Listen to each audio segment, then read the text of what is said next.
You just landed at JFK.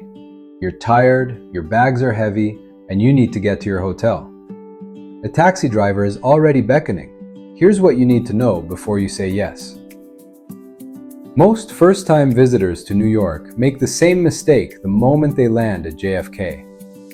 There are 6 ways to get to Manhattan. We're going through all of them, starting with the one everyone defaults to, ending with the option most travelers never find. But before we get into it, drop a comment right now. What do you think is the cheapest way from JFK to Manhattan? Taxi? Uber? Subway?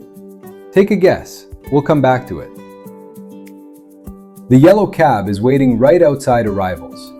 Easy, familiar, done. Here's what it costs. $70 flat rate, plus tolls, plus tip. You're walking out at $85 to $110. Uber and Lyft aren't much better. $80 to $130, more if there's surge pricing. Is it wrong? Not always, but most people take it simply because they didn't know there was another option.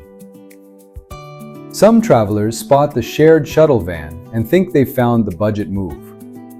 $30 to $45 per person sounds reasonable, until you realize you'll stop at every hotel in Manhattan before yours.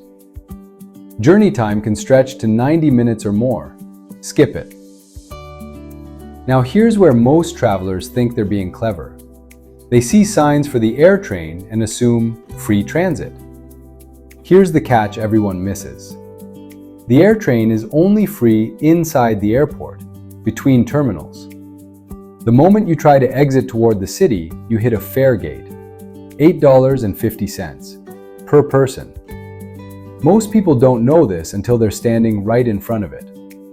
But once you understand that fee, the math gets interesting. $8.50 for the AirTrain exit, $2.90 for the subway, $11.40 total.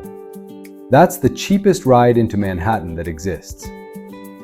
Take the AirTrain to Jamaica Station, board the E, J, or Z train, and you're in Midtown in 55 to 75 minutes. One real warning. Arriving between 4 and 6 p.m. with large luggage? Rush hour subway is brutal. Narrow turnstiles, packed cars. Time your arrival if you can. Here's the option that most visitors never find, and once you know it, you'll use it every time. Same AirTrain to Jamaica Station. But instead of the subway, you board the LIRR, the Long Island Railroad. Clean trains, guaranteed seats, $16 to $22 per person. You arrive at Penn Station or Grand Central Madison in 35 to 45 minutes. For a few extra dollars over the subway, you cut the journey nearly in half. If your hotel is anywhere near Midtown, this is the move. Taxi or Uber, most expensive, rarely fastest. Shared shuttle, skip it. AirTrain plus subway, $11.40, best value if you travel light. AirTrain plus LIRR, $16 to $22, the smartest option for most travelers. Pre-booked private car, for families, late arrivals, or groups splitting the cost. The expensive mistake isn't taking a taxi. It's not knowing you had a choice. So, which option would you actually take? Drop it in the comments. And if you've already done the JFK trip, tell me what you used and whether you'd do it differently. I read every single one. If this saved you money, subscribe. Every week we break down exactly how to do New York City without overpaying. Next up, where to stay for your budget. See you there.